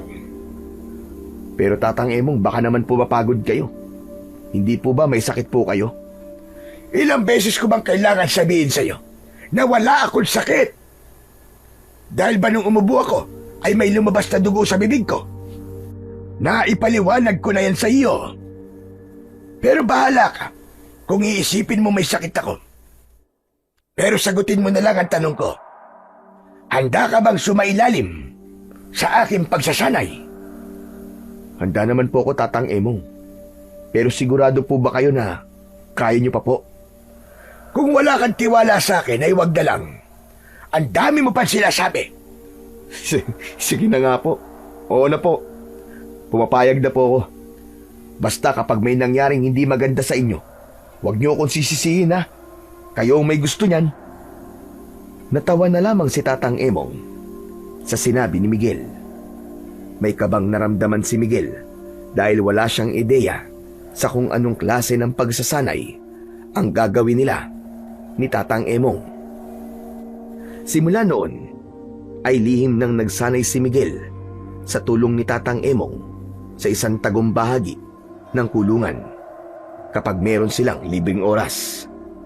Doon unang natutunan ni Miguel ang mga galaw sa pakikipaglaban sa aswang at ang tamang pagdepensa. Ginamit nila ang mga piraso ng kahoy at bakal bilang sandata. Madalas ay nadadapa si Miguel, napupuruhan at nasusugatan, ngunit bumabangon pa rin siya sa bawat pagkakadapa niya. Alam niyang kailangan niyang tumatag upang magtagumpay siya sa kanyang pag-iiganti. Hindi lamang lakas ng katawan ang pinanday ni Tatang Emong kay Miguel, kundi maging ang tatag ng kanyang katawan. Tinuruan siya ni Tatang Emong kung paano kontrolin ang takot niya at kung paano manatiling kalmado kahit nakaharap sa panganib. Habang lumilipas ang mga araw, naramdaman ni Miguel na unti-unti siyang lumalakas at doon niya napagtanto na napakalaki ng naitutulong sa kanya ng pagsasanay ni Tatang Emong sa kanya. Isang hapon, matapos ang matinding pagsasanay, ay habol ni Miguel ang kanyang paghinga. Nilapitan siya ni Tatang Emong at tinapik nito ang balikat niya. Mahusay, Miguel. Mahusay. Labis mo kong pinahanga dahil napakabilis mong matuto. 1 linggo pa lamang tayo nagsasanay, pero nakikita ko na ang napakalaking pagbabago sa iyo. Magaling po kasi kayo magturo. Maraming salamat po, Tatang Emong. Kasi hindi niyo lang po ako tinuruan sa pakikipaglaban, kundi pinatatag niyo rin po ang aking katawan. Ginawa ko yan dahil walang silbi ang husay mo sa pakikipaglaban. Kung mahina naman ang iyong katawan, mas malaki ang tsansa mong magwagi sa kahit na anong laban kung matatag ang iyong pangangatawan. Ngayong handa ka na, ay may isang bagay akong ibibigay sa iyo na sigurado ko na magagamit mo. Nagulat si Miguel nang hubarin ni Tatang Emong ang agimat nito. Mas lalong nagulat si Miguel dahil isinuot yun ni Tatang Emong sa leeg niya. Isang papel din ang hinugot ng matanda mula sa bulsa ng pantalon nito at ibinigay nito yun kay Miguel. Nasa papel na yan ang kailangan mong dasalin upang manatiling buhay ang kapangyarihan ng agimat na yan. Gagawin mo yon tuwing gabi kapag bilog ang buwan. Huwag mong kakalimutan na dasalan ng agimat kung ayaw mong mawala ang kapangyarihan niyan. Ano po bang ibig sabihin nito? Bakit niyo po ibinibigay ang agimat niyo sa akin? Humina na ba ang iyong pag-iisip dahil sa araw-araw natin pagsasanay? Hindi pa ba malinaw na ipinapasa ko na sa iyo ang pangangalaga sa agimat na yan? Pero Tatang Emong, bakit po? Alam ko po kung gaano kaimportante sa inyong agimat na to. Ang sabi niyo po ay ipinamana pa sa inyo ito ng lolo niyo. Matanda na ako, Miguel. Kahit dala ko ang agimat na yan, ay hindi ko na kayang makipaglaban. Saka matagal ko nang tinanggap na retirado na ako sa pagiging manunugis. Kaya panahon na para ipasa ko yan sa iba. Wala rin naman akong anak, kaya naisip ko na sa'yo ko na lang yan ipamana. Alam ko na karapat-dapat ka na magmay-ari ng agimat ko. Hindi ba ang sabi ko sa'yo dati ay may dahilan kung bakit ka napunta sa kulungang ito? Ito na ang dahilan na yon, Miguel. Kailangan nating magkakilala para magkaroon ka ng kakayahan na ipagtanggol ang inyong baryo. Hindi na napigilan ni Miguel ang mapaluha dahil naramdaman niya ang malaking tiwala ni Tatang Emong sa kanya. Maigpit niyang niyakap ang matandang lalaki. Maraming salamat po. Hindi ko po alam, Tatang Emong, kung ano pong nakita niyo sa akin para ipagkatiwala niyo sa akin ang inyong agimat. Pero nangangako po ako na gagamitin ko po ito para ipagtanggol ang mga walang kalaban-laban. Yan ang gusto kong marinig sa'yo. Dahil ang agimat na yan ay nilikha para sa kabutihan. Humiwalay na si Miguel sa pagkakayakap kay Tatang Emong at pinunasan niya ang kanyang luha. Labis ang kanyang kasiyahan, hindi lang dahil marunong na siyang makipaglaban, kundi dahil din sa taglay niya na ang isang agimat na sigurado siyang magagamit niya sa sandaling makabalik na siya sa kanilang baryo. Sa mga sumunod na araw ay nagpatuloy si Miguel sa pagsasanay. Kahit mag-isa siya, ay hinasa pa rin niya ang kakayahan niya sa pakikipaglaban. Hindi niya na hinintay pang ayain siya ni Tatang Emong na magsanay dahil nagkaroon na siya ng pagkukusa. Alam ni Miguel na handa na siyang bumalik sa baryo nila upang pagbayarin si Don Bertuso sa lahat ng kasalanan nito. Handa na rin siyang harapin ang mga aswang na maaaring hanggang sa panahong yon ay patuloy pa rin nang bibiktima ng mga inosenteng tao. Ang tanging problema lamang niya ay kung paano siya makakalabas sa kulungan. Aminado siya na ang tanging paraan para makaalis siya roon ay ang pagtakas, pero hindi niya alam kung paano niya yon gagawin. Hanggang isang araw, habang abala sina Miguel at Tatang Emong sa pagbubungkal ng lupa sa taniman ng mga gulay sa kulungan, ay napansin ni Miguel na parang mawawalan ng malay si Tatang Emong. Agad niya tong nilapitan at inalalayan. Tatang Emong, ayos lang po ba kayo? Medyo nahihilo lang ako. Dahil siguro sa init. Ang mabuti pa po siguro magpahinga na po muna kayo. Namumutla na po kayo. Ano ka ba? Kaya ko pa. Sa kasandaling oras na lang naman ay matatapos na tayo rito. Kapag nakapagpahinga na ako, ay magiging maayos na ako. Magsasalita pa sana si Miguel nang biglang nawalan na nga ng malay si Tatang Emong. Mabilis niyang sinalo ang matandang lalaki bago pa yun mabuwal. Natatarantang tumawag ng tulong si Miguel sa iba pang preso. Agad namang sumaklolo ang ilan upang madala sa klinik si Tatang Emong. Agad na inasikaso ng babaeng nurse si Tatang Emong matapos yung madala ni na Miguel sa klinik. Kinausap si Miguel ng nurse at doon niya nalaman ang totoong lagay ng kalusugan ni Tatang Emong. Gumuho ang mundo ni Miguel nang malaman niya na may kanser sa baga si Tatang Emong at matagal nang may taning ang buhay nito. Nang magkamalay na si Tatang Emong, ay hinayaan ng nurse na makausap ito ni Miguel. Nangingilid ang luha niya nang umupo siya sa tabi ng higaan ng matanda. Bakas sa mukha ni Tatang Emong ang labis na panghihina. Tatang Emong, kumusta na po ang pakiramdam niyo? Medyo mabuti-buti na ang pakiramdam ko kumpara kanina. Sabi ko naman sa'yo, kailangan ko lang ng pahinga. Alam ko na po ang totoo, Tatang Emong. Sinabi na po sa akin ng nurse na may kanser po kayo sa baga at may taning na po ang buhay niyo. Bakit hindi niyo po sinabi sa akin yun, Tatang? Wala namang kasing magbabago sa kalagayan ko kahit sabihin ko pa sa'yo. Saka sa tanda kong ito, ay hindi mo ba naisip na mamamatay na ako? Ang sabi niyo po kasi sa akin malakas pa kayo. Sabi ko na nga ba't may sakit kayo Pero hindi niyo sinasabi sa akin.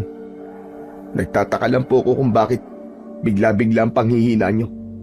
Gusto ko pong malaman kung may kinalaman ng pagpapasa niyo sa akin ng agimat sa nangyayari sa inyo ngayon. Sa totoo lang, ang agimat na yan ang nagpapalakas sa akin. Pero dahil ibinigay ko na to sa'yo, ay mas naging mabilis ang panghihina ng aking katawan. Kung ganun na ibabalik ko na lang po sa inyo ulit ito para lumakas kayo ulit. Mas kailangan niyo po ito kaysa sa akin. Saka hindi ko na rin naman po ito magagamit dahil nandito po ako sa loob ng kulungan. Hindi mo na maaaring ibalik sa akin ang agimat, Miguel. Kapag naipasa na yan, ay hindi na yan pwedeng ibalik sa dati nitong may-ari. Kaya ikaw na talaga ang bagong tagapangalaga niyan. Pero paano po kayo? Baka po kung anong mangyari sa inyo kasi wala na po sa inyo ang agimat. Huwag mo na akong alalahanin, Miguel. Matagal ko nang alam na darating ang araw na mamamatay ako. Tanggap ko na ito, Miguel. Masaya na ako sa mga nagawa ko sa mundong ito. At ang tanging hiling ko na lang sa'yo ay ituloy mo ang aking nasimulan. Gamitin mo ang agimat sa pakikipaglaban sa mga aswang. Huwag po kayo magsalita ng ganyan. Matagal pa po kayo mabubuhay. Kung makapagsalita ka naman parang ikaw ang Diyos. Biro lang, Miguel. Alam ko na pinoproblema mo kung paano ka makakaalis sa kulungan na ito. Ang totoo niyan ay matagal ko nang ipinaalam sa iyo kung paano ka makakatakas dito. Wala naman po ako natatandaan na may sinabi po kayo kung paano ako makakaalis sa kulungan Siguro naman ay naaalala mo ang dalawang bagay na itinatuko sa dibdib mo. Yung sili at ekis. Opo. Ang ibig niyo po ba sabihin ay meron yung ibang kahulugan? Meron. Yan ang mga simbolo na tutulong sa iyo para malaman mo kung paano ka makakatakas. Nang sa gayon, ay makabalik ka na sa baryo nyo at magawa mo na ang dapat mong gawin doon. Pero saka ko nasasabihin sa iyo ang kahulugan ng mga tattoo na yan. Inaantok na ako at kailangan ko muna matulog. Pagkagising ko, ay sasabihin ko na kagad sa iyo ang lahat. Sige po. Patulog na po muna kayo. Pero mangako po kayo sa akin Nagigising pa po kayo. Masaya akong nakilala kita, Miguel. Matapos yung sabihin ni Tatang Emong ay pumikit na ito. Nais pa sana itong kausapin ni Miguel pero wala na siyang nagawa dahil mabilis na itong nakatulog. Mabigat ang loob na iniwanan niya si Tatang Emong sa klinik.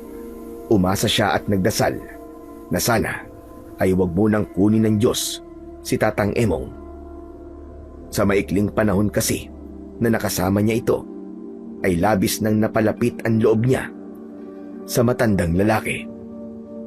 Ngunit sa kasamaang palad, hindi na nagising pang muli si Tatang Emong.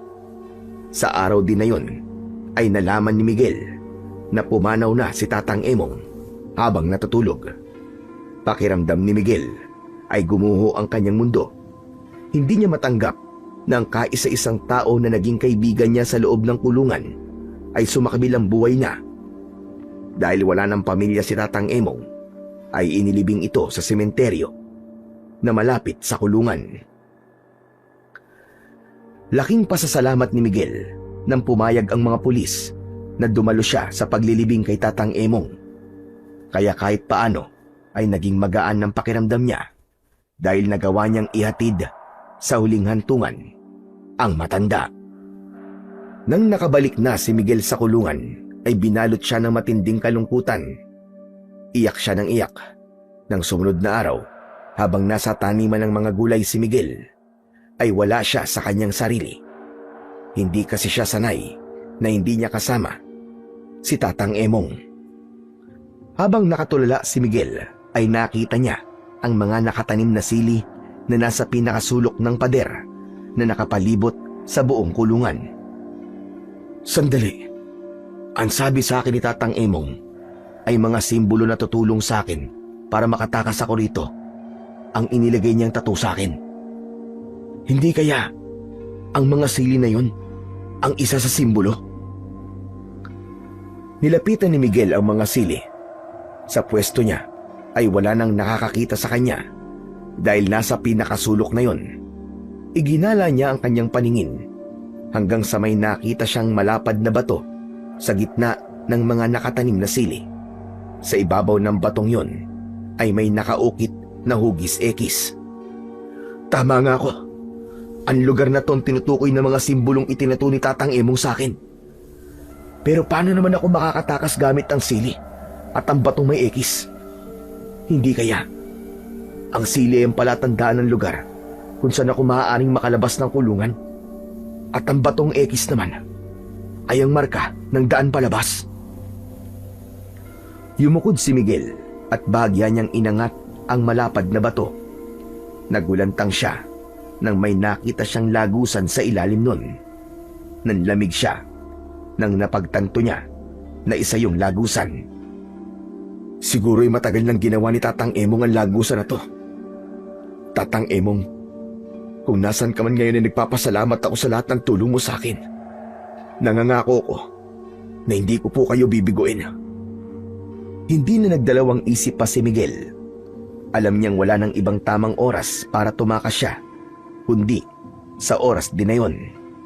Luminga muna siya at nang masiguro niyang walang tao sa paligid, ay sa kanya tuluyang inalis ang bato. Pumasok siya sa hukay at ibinalik niya ang bato sa dati nitong pwesto. Gumapang si Miguel sa masikip na lagusan. Hindi niya ininda kahit may mga batong bumabaon sa braso niya. Makalipas ang ilang minuto, ay narating niya na ang dulo ng lagusan. Inalis niya ang nakatakip na makapal na tuyong damo sa butas at saka siya tuluyang lumabas. Nasa gitna ng isang makapal na talayban si Miguel. Natanaw niya sa hindi kalayuan ang kulungan. Sa wakas, malaya na ako. Grabe ka rin, Tatang Emong. Matanda na kayo, pero nagawa niyo pang makapaghukay ng ganito kalayo. Maraming salamat po talaga. Utang ko sa inyo ang kalayaan ko. Hindi na nag-aksaya ng oras si Miguel at mabilis na siyang tumakbo palayo sa kulungan. Tinaak niya ang makakapal na talayban. Sa dulo ng talayban ay isang kalsada ang tumambad sa kanya. Hinubad niya ang kanyang damit na uniforme ng mga preso dahil sigurado siya na kapag may ibang taong nakakita na suot niya yun, ay matatakot sa kanya. Matyagang naghintay si Miguel sa tabi ng kalsada. Hindi nagtagal, ay isang jeep na may kargang mga gulay ang nakita niyang paparating. Pinara niya ang jeep at nakiusap siya sa driver na kapwede siya nitong ihatid hanggang sa bayan. Tamang-tama naman na doon papunta ang jeep, kaya pumayag ang driver sa pakiusap ni Miguel. Pagdating sa bayan, ay gumawa si Miguel ng paraan upang mas mapalapit siya sa baryo nila. Isang may-ari ng pribadong kotse ang naawa sa kanya at inihatid siya nun sa baryo kung saan malapit ang baryo ni Miguel. Habang papalapit na si Miguel sa kanilang baryo, ay unti-unti siyang nakakaramdam ng kaba. Hanggang sa ibinaba na si Miguel ng driver ng pribadong kotse. Matapos niyang magpasalamat, ay nagsimula na siyang maglakad patungo sa kanyang totoong destinasyon. Humanda ka sa akin, Bertuso. Nalalapit na ang paghaharap nating dalawa.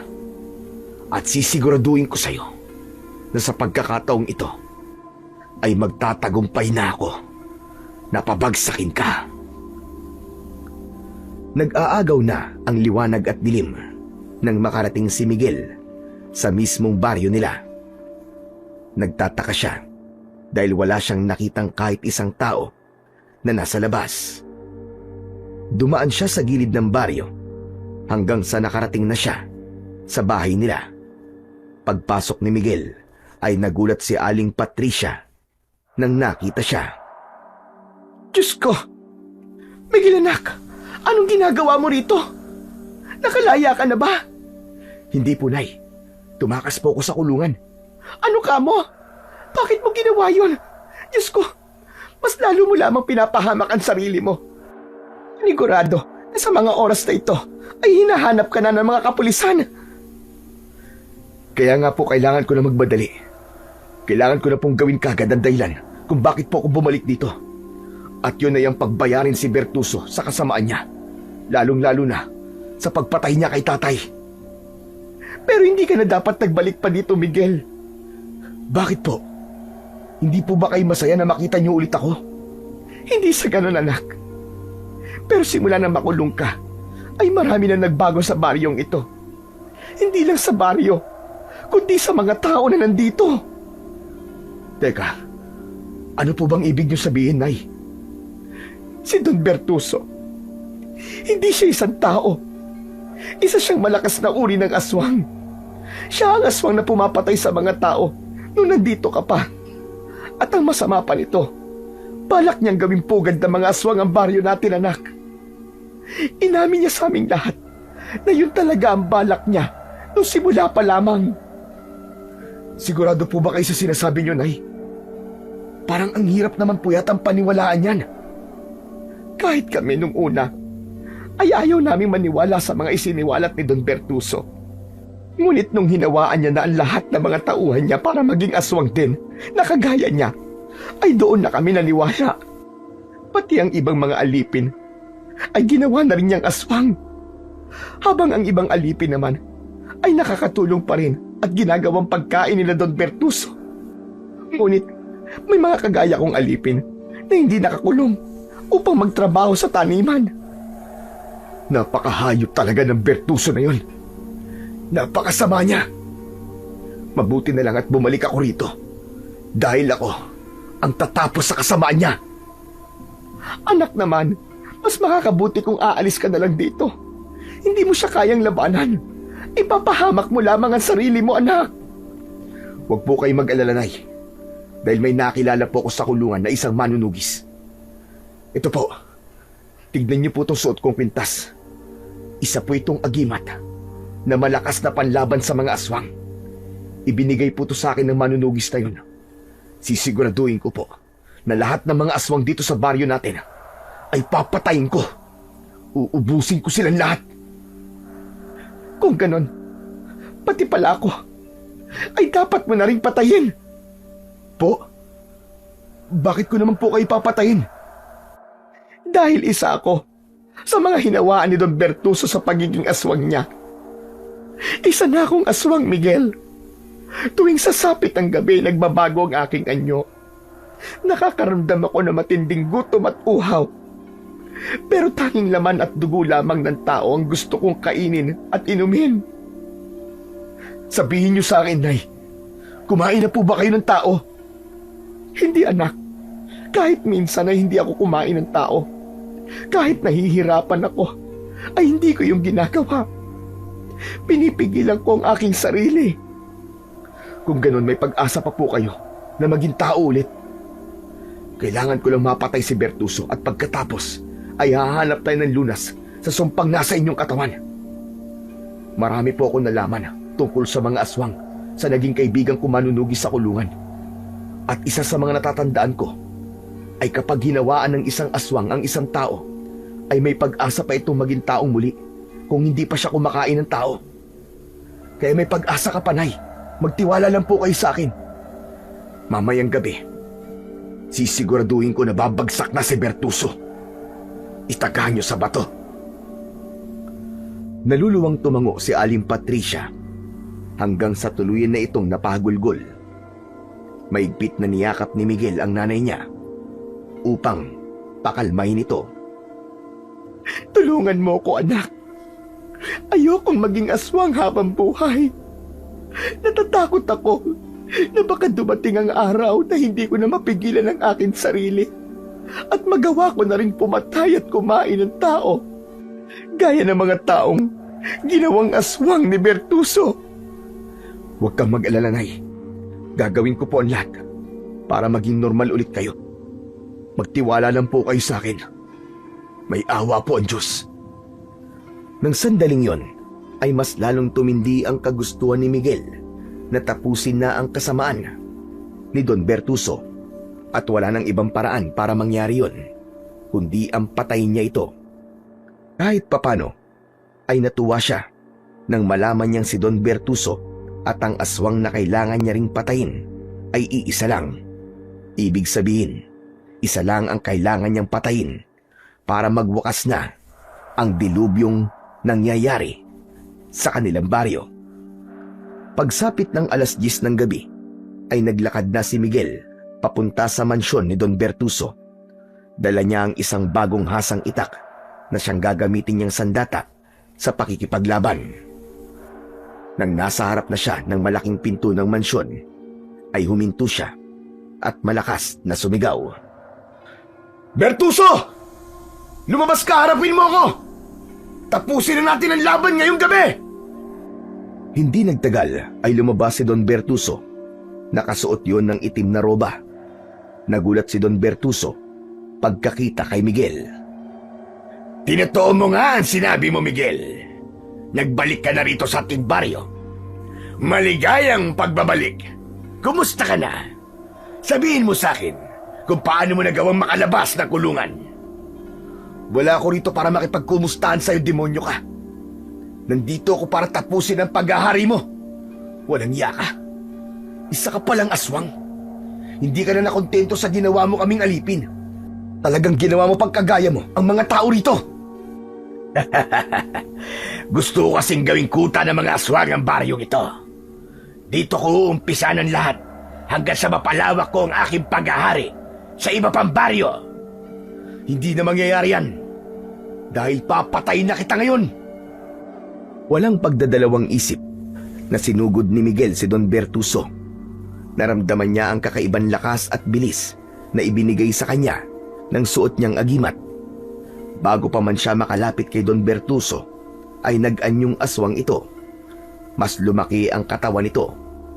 Sinalubong ng aswang si Miguel at napasigaw siya nang bumaon ang mga kuko nito sa dibdib niya. Bumagsak si Miguel pero agad siyang tumayo habang sapu-sapo ang dumudugo niyang sugat. Sa palagay mo ba ay magagawa mo pa akong patayin? Isa kang hangal para hangarin ang bagay na yan. Huwag kang magsalita ng tapos dahil ngayon palang magsisimula ang totoong laban. Muling sumugod si Miguel. Tumalon na mataas ang aswang para sunggaban siya. Agad namang iniwasan ni Miguel ang aswang. Nang bumagsak sa lupa ang aswang, ay itinarak niya sa likod nito ang itak. Malakas na sumigaw ang aswang at nang humarap ito kay Miguel, ay malakas siya nitong tinabig gamit ang matigas nitong braso. Tumalsik si Miguel at nagpagulong-gulong siya sa lupa. Mabilis na tumakbo ang aswang papunta kay Miguel. Tumalon ng aswang at lumapag yun sa ibabaw ni Miguel. Mariin na hinawakan ng aswang ang magkabila ang kamay ni Miguel upang hindi siya makagalaw. Kinalmot si Miguel ng aswang sa dibdib. Sumabit sa kuko ng aswang ang agimat at naputol ang tali nun. Tumalsik sa kung saan ang kwintas. Kinabahan si Miguel nang nawala sa katawan niya ang agimat. Isang malaking pagkakamali na bumalik ka pa rito. Hinayaan na nga kitang mabuhay, pero ikaw talaga ang naghukay sa sarili mong libingan. Ngumanga ng malaki ang aswang upang sakmalin si Miguel. Ngunit bago pa nito yun nagawa, ay isang boses ng babae ang narinig nila. Bertuso! Layuan mo ang anak ko! Nanay! Hindi makapaniwala si Miguel nang makita niya ang nanay niya na nasaan yung aswang. Mabilis yun tumakbo at sumampa ito sa likod ni Don Bertuso. Sinakmal ni Aling Patricia sa leeg si Don Bertuso. Tumayo si Don Bertuso at inalis nito si Aling Patricia sa likod nito. Walang kahirap-hirap na binuhat ni Don Bertuso si Aling Patricia at malakas nito yung ibinalibag sa lupa. Unang tumama ang likod ni Aling Patricia at nahirapan na itong tumayo. Naglagablab ang apoy sa dibdib ni Miguel nang makita ang ginawa ni Don Bertuso sa nanay niya. Mabilis siyang tumayo habang hawak ang itak. Walang hiya ka, Don Bertuso! Katapusan mo na! Buong lakas na isinaksak ni Miguel ang itak sa tapat mismo ng puso ng aswang. Nanlaki ang mga mata ng aswang habang hindi makapaniwalang nakatingin kay Miguel. Hindi ko makakalimutan ang gabing pinatay mo sa harapan ko ang tatay ko. Ngayon oras na para pagbayaran mo ang pagpatay mo sa kanya. Ito na ang oras para singilin kita sa lahat ng kasamaan mo! Siguro nga ay nagtagumpay kang pabagsakin ako. Pero hindi ako papayag na ako lang ang mamamatay ngayong gabi. Isasama kita sa hukay, Miguel! Malakas na umalulong si Don Bertuso. Naramdaman ni Miguel ang mabibilis na yabag na papalapit sa kinaroroonan nila. Nang hilakbot siya, nang nakita niya ang mga aswang na paparating. Hindi na nag-aksaya ng sandali si Miguel. Hinugot niya ang itak mula sa dibdib ni Don Bertuso at ginilitan niya ito sa leeg.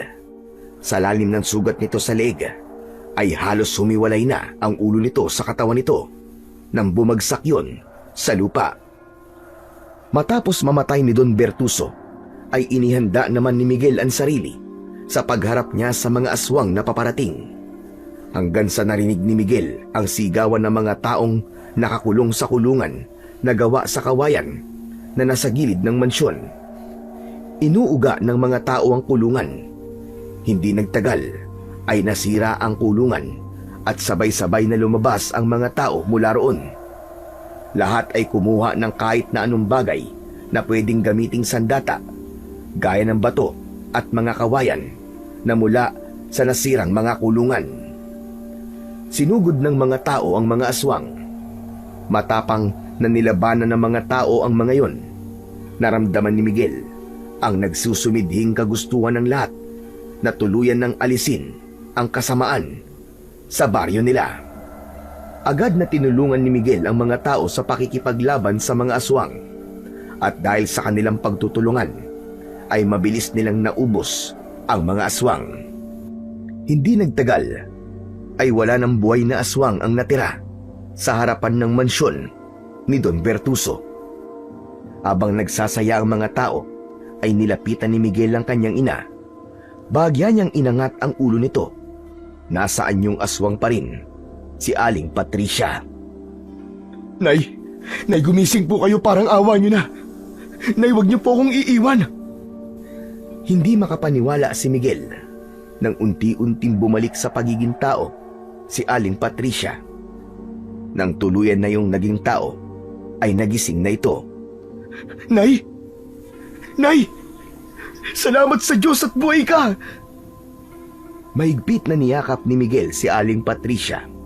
Isang bagay ang nakapanya sa likod nito. Nang tignan niya kung ano ang bagay na yon, ay nalaman niya na nakatusok sa likod ng nanay niya ang kanyang agimat na krus. Bahagya yung nagliliwanag. Maingat na kinuha ni Miguel ang agimat. Totoo nga sinabi ni Tatang Emong. May iba pang kapangyarihan ng agimat na to. Nay, inalis po ng agimat ko ang pagiging aswang nyo nang tumusok po ito sa inyong katawan. Sa tingin ko po, ay nilinis nito ang sumpang inilagay ni Bertuso sa inyo. Ito na pala ang lunas na kailangan natin. Nararamdaman ko nga, anak. Wala na ang pagiging aswang ko. Maraming salamat sa iyo, Miguel. Salamat dahil bumalik ka rito. Hindi po ba nangako po ko sa inyo na babalikan ko po kayo? Isa pa, hindi ko po kayang pabayaan kayo. Kaya ginawa ko po ang lahat para makatakas sa kulungan. At wala po akong pinagsisisihan sa ginawa ko na yun. Dahil nagbunga ng maganda ang pagtakas ko. Simula noon, ay unti-unting bumalik sa normal ang buhay ng mga tao sa baryo ni na Miguel. Lahat ng tao ay nagpasalamat kay Miguel sa kabayanihan niya. Ang tagumpay na yon ay buong pusong inalay ni Miguel kay Tatang Emong. Muling nagkaroon ng imbestigasyon sa kaso ng pagpatay sa tatay ni Miguel at kay Lando at napatunayan na walang kasalanan si Miguel. Nabura ang masamang paratang laban sa kanya at tuluyan ng naghilom ang sugat ng nakaraan. Natutunan ni Miguel na basta't malinis ang hangarin at tapat ang puso niya, ay tiyak na makakamit niya ang tagumpay. Napatunayan din niya na ang kasamaan ay kailanman hindi magwawagi sa kabutihan.